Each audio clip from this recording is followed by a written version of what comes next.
ఇక శర్మ గారు మీరు మాట్లాడిన తర్వాత మళ్ళీ చంద్రబాబు గారు బీజేపీ దానికి వెళ్దాం. కేసీఆర్ గారు, మీకు రాజు గారికి బాజీ గారికి నమస్కారం. నమస్కారం. ఆంధ్రప్రదేశ్లో అసలు ఈ జల యజ్ఞానికి సంబంధించినటువంటి ప్రాజెక్టులు చంద్రబాబు నాయుడు గారు ఎప్పుడు కూడా దీన్ని తలుచుకోలేదు, దాని గురించి ఆలోచించలేదు. నాకు బాగా గుర్తు, మీరు ఒకసారి చెప్పారు ఏదో ఒక ప్రాజెక్టు గురించి అడిగితే ఇవన్నీ ఇప్పుడప్పుడే అయ్యేటువంటివి కాదు, ఎందుకు అనవసరంగా ఇప్పుడు ఇవి తీసుకుంటే మనకు ఓట్లు ఎన్నికల సమయం అని అన్నారు అనేది కూడా మీరు ఒకసారి ఇప్పుడు అన్నట్టుగా అది వాస్తవం అండి. అది చంద్రబాబు గారేమో ఇవన్నీ అవ్వు సావు అప్పుడే మనం ఎందుకు అన్నాడు, రాజశేఖర రెడ్డి గారేమో నేను చేసి చూపిస్తానన్నారు. అదే అంటే దాన్ని బట్టి మనకు అర్థం చేసుకోవాల్సింది ఏంటంటే ఈ ఓట్లు లేకపోతే ఎలక్షన్స్ తోటి సంబంధం లేకుండా ప్రజలకి కావాల్సినటువంటి ప్రాజెక్టులు తీసుకోవటం అనేటువంటి దాంట్లోనే ఆ రోజుల్లో రాజశేఖర రెడ్డి గారు చూపించినటువంటి ఒక గొప్ప ఇది మనం ఇవాళ చూస్తున్నాం. అయితే ఒకటి ఏంటంటే ఇవాళ రోజున ఈనాడు, ఆంధ్రజ్యోతి ఇవన్నీ రాస్తోంది అని చెప్పనంటే అది రాయక తప్పదండి వాళ్ళకి. ఎందుకంటే ఇవాళ రోజున చంద్రబాబు గారు యొక్క పరిపాలన ఫస్ట్ టైం కంపారిజన్ లోకి వచ్చింది. ఇంతకుముందు కాంగ్రెస్ పార్టీ టైంలో చంద్రబాబు గారు ఉన్నప్పుడు వాళ్ళు ఏదో మాట్లాడేవాళ్ళు, ఈయన మాట్లాడేవాళ్ళు, అదేదో లోపాయికారిగా కూర్చుని అటు ఇటుగా ఏవో చేసుకుంటూ కొన్ని రోజులు అయిపోయింది ఆ పని. ఇప్పుడు ప్రతిదీ కూడా కంపారిజన్ వచ్చేసింది. ప్రజలు ప్రతిదీ కంపారిజన్ చేస్తున్నారు. ఇవాళ ప్రాజెక్ట్స్ ఎంత మటుకు పూర్తయినాయి అనేది కంపారిజన్ చేస్తా ఉన్నారు. అట్లాగే సంక్షేమ పథకాలని కంపారిజన్ చేస్తున్నారు. అభివృద్ధిని, పరిశ్రమలు వీటిని కూడా కంపారిజన్ చేస్తున్నారు. ఇవాళ వెలిగొండ ప్రాజెక్టు గురించి మాట్లాడదాం. వెలిగొండ ప్రాజెక్ట్ అనేటువంటిది 2 టన్నెల్స్ ని కూడా ఇవాళ జగన్మోహన్ రెడ్డి గారు మొదటిది జనవరిలోనే 21నే పూర్తి చేశాను, ఇవాళ రెండోది కూడా నేను పూర్తి చేస్తున్నాను అని చెప్పారు. ఇంకొక మాట కూడా ఏంటంటే తన తండ్రి గారు అనేటువంటి రాజశేఖర రెడ్డి గారు ప్రారంభిస్తే కొడుకుగా తను పూర్తి చేయటం అనేటువంటిది దేవుడి స్క్రిప్ట్ అని చెప్పని కూడా చెప్పారు. ఇందులో నిజానికి మనం సంతోషించాల్సినటువంటి విషయం ఉందే తప్ప ఈ రకంగా ఇది విషయం కక్కాల్సినటువంటిది నాకు ఎక్కడా కనిపించలేదు. ఎందుకంటే చంద్రబాబు నాయుడు గారు 10 సార్లు అంటారు, ఎన్టీఆర్ గారి సమయంలో వచ్చింది ఆయనకి తండ్రి గారు, మామగారు, ఆయన వెన్నుపోటు పొడిచి ఈయన వచ్చాడు, అటువంటిది ఆయన చేశాడు నేను చేస్తా అని చెప్పుకునేటప్పుడు తన తండ్రి చేసినటువంటిది తండ్రి ప్రారంభించింది పూర్తి చేస్తున్నాను, ఇది దేవుడి స్క్రిప్ట్ అని చెప్పుకుంటే దానికి ఈనాడు, ఆంధ్రజ్యోతి ఈ రకంగా బాధపడటం అనేటువంటిది కరెక్ట్ కాదు. అయితే ఒక్కటండి, మనం ఒకప్పుడు తప్పు తెలిసి చేస్తామో తెలియదు కానీ ఇవాళ అదే ఈనాడులోనండి మనందరం కూడా ఇందాక చెప్పింది సీఎం ప్రసంగంలో అంశాలు వాస్తవాలు. వెలిగొండ ప్రాజెక్టుకు శంకుస్థాపన చేసింది వైఎస్ రాజశేఖర రెడ్డి.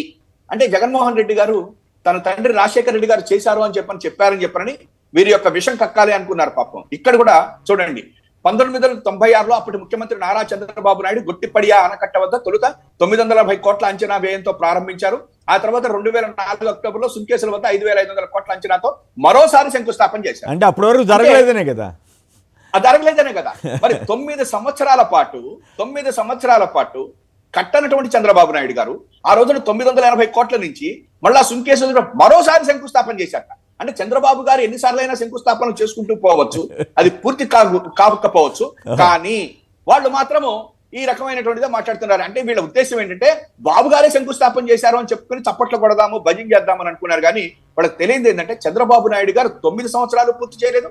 2014 నుంచి 19 వరకు కూడా కేవలం 6.6 కిలోమీటర్లు మాత్రమే పూర్తి చేశారు.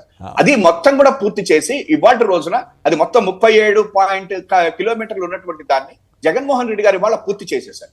రెండోది, ఇది వరద నీరు ఎక్కువ వచ్చేటువంటి వాటి నుంచి వెళ్ళేటువంటిది.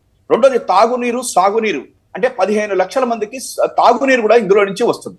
ఒక ప్రాజెక్టు పూర్తి అవటానికి కొన్ని ఏళ్ల పాటు పడుతుంది. కానీ దాన్ని కూడా రాజకీయం చేసుకుని ఈ రకమైనటువంటి విషయం చిమ్మటము అనేటువంటిది మనం మొట్టమొదటిసారిగా ఇవాళ ఈనాడులో చూస్తున్నాం సార్. దీనికి ఆంధ్రజ్యోతి చూస్తున్నాము. ఇంకా రేపు పొద్దున్న చంద్రబాబు గారు చెప్తారు, నేనే దాన్ని ప్రారంభించాను తమ్ముళ్ళు అంటాడు. నువ్వే ప్రారంభించావయ్యా, ఎందుకు పూర్తి చేయలేదు అని చెప్పని మనం అడగాల్సి వస్తుంది. ప్రారంభిస్తే పర్వాలేదు, కాదు అసలు పనులు ప్రారంభించలేదు సార్.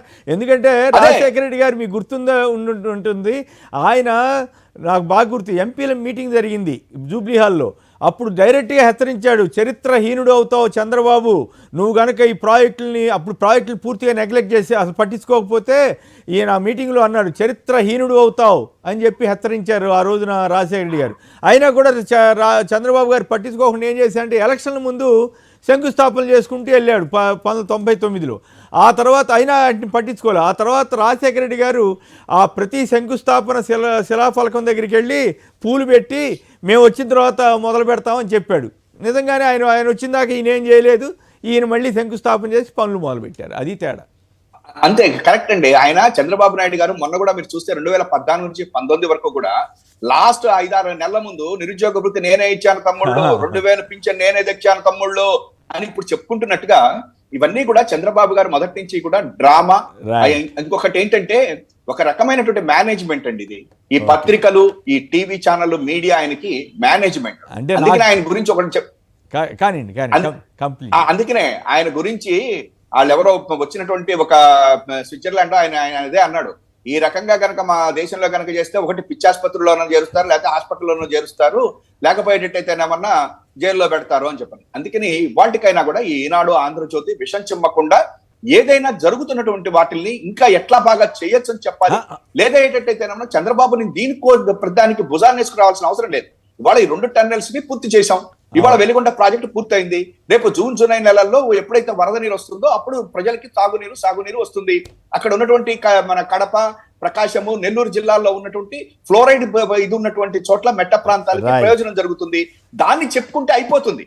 కానీ మధ్యలో చంద్రబాబు గారు 96లోనే దీన్ని ప్రారంభించారు, శంకుస్థాపన చేశారు, మరోసారి కూడా శంకుస్థాపన చేశారు అంటే ప్రజలకి తెలిసిపోయింది. పాపం వాళ్లే గుట్టు బయట పెట్టారని చెప్పని నేను అనుకుంటున్నాను కేసీఆర్ గారు.